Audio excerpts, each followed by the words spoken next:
Hello everybody and welcome to the crypto session brief. We're on Friday the 31st of March 2023. We're approaching midday here. It's the end of the week, it's the end of the month, and it's the end of the quarter. So could things get a little bit lively to wrap up what has been a relatively lively month, I'll call it, overall. You've seen, even in the crypto space, you've seen Bitcoin rallying from what was a pretty precarious position right at the end of last month, which was Feb. We started off the month pretty poorly, if you recall. Silvergate went down, and then we had the Credit Suisse. Well, it's basically been the month of the banking crisis, really.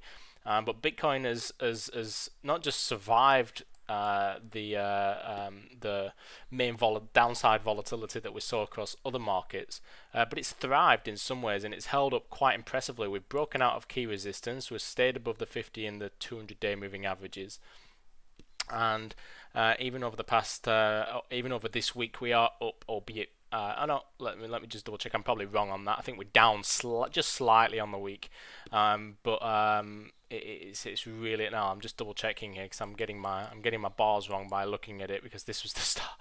This was the start of the week, so we are up, albeit very slightly on the week so far.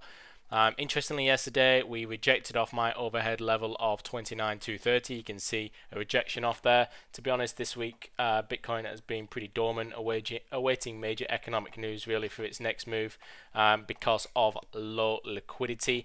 We just didn't have enough momentum to say break through that overhead level there. Looking ahead into the next week, there are a number of economic events that should, let's say, spur a bit of interest. We've got Williams, president of the New York Fed, scheduled to speak today. We've got Fed governors Lisa Cook and Waller later in the day. We'll probably read the tea leaves from these engagements to see what's coming tomorrow, with the US government taking an apparent stand against crypto as well. That's another thing just added into the mix from this month.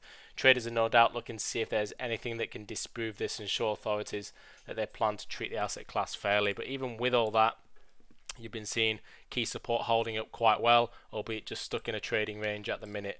If you look on Ethereum, you've got that overhead resistance line, the overhead trend line, I should say, really, that we've been tagging quite frequently over this month as well. If we go back to the start of the month, you can see this is where we started the month, but it's basically been over the past 2 months, really, is this ascending trend line, and we continue to monitor that moving forward. Price action pretty similar this week on Ethereum, quite choppy and sideways.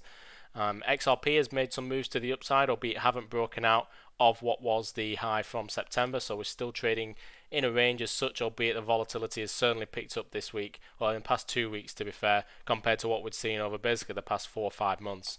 Litecoin, let's have a look, because we've been traveling to the upside recently after breaking out of the descending trend line and now looking to hold at the ascending trend line, and you can see we haven't been able to do that so far. So we've been breaking out to the downside. Now we've got 88, which is a key level for me to either hold or break below. If we break below, then you're breaking below the ascending trend line, and you see a short-term move down into 85 or even 81.50. Holding here though, and you continue to travel upwards in the same trajectory of the ascending trend line, we can see a move into the 91.60 region, where you'll be facing resistance from the descending trend line.